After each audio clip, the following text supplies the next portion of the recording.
লন্ডনে চরম বিপাকে শেখ পরিবারের সদস্যরা। শেখ রেহানা যে বাড়িতে থাকতেন সেটি জব্দ করেছে যুক্তরাজ্যের national crime agency NCA.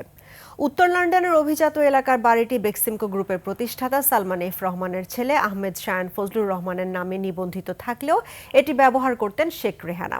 British গণমাধ্যম দ্য গার্ডিয়ান এ তথ্য নিশ্চিত করেছে।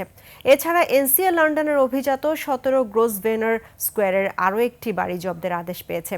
দুটি বাড়ির বাজার মূল্য প্রায় 1.5 ওয়ালটন আবারও মিলিয়নিয়ার অফারে ওয়ালটন ফ্রিজ কিনে আপনিও হয়ে যেতে পারেন মিলিয়নিয়ার। হাজার কোটি টাকা। সাদিয়া লাবনীর রিপোর্ট। ক্ষমতাচ্যুত প্রধানমন্ত্রী শেখ হাসিনার ঘনিষ্ঠ সহযোগী ও উপদেষ্টা সালমান এফ রহমানের ছেলে শায়ান এফ রহমানের লন্ডনে থাকা দুটি বাড়ি জব্দের আদেশ দিয়েছে যুক্তরাজ্যের national crime agency NCA. British গণমাধ্যম দ্য গার্ডিয়ান এ তথ্য নিশ্চিত করেছে। যুক্তরাজ্যের কোম্পানি ও প্রপার্টি ফাইল অনুযায়ী বাড়ি দুটির একটি লন্ডনের অভিজাত 17 গ্রোসভেনার স্কোয়ারে, এটি 2010 সালে 6.5 মিলিয়ন পাউন্ডে কেনা হয়। অপরটি উত্তর লন্ডনের গোল্ডার্স গ্রিন গার্ডেন্সে, যা 2011 সালে 1.2 মিলিয়ন পাউন্ডে কেনা হয়। বাড়ি দুটির বাজার মূল্য বাংলাদেশি মুদ্রায় প্রায় 1.5 কোটি টাকা।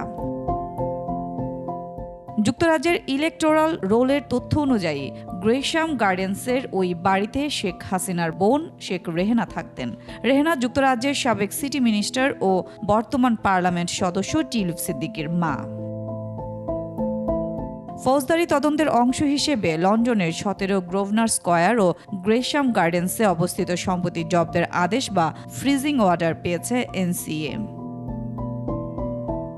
সাদিয়া লাবনী, 21 টেলিভিশন, ঢাকা।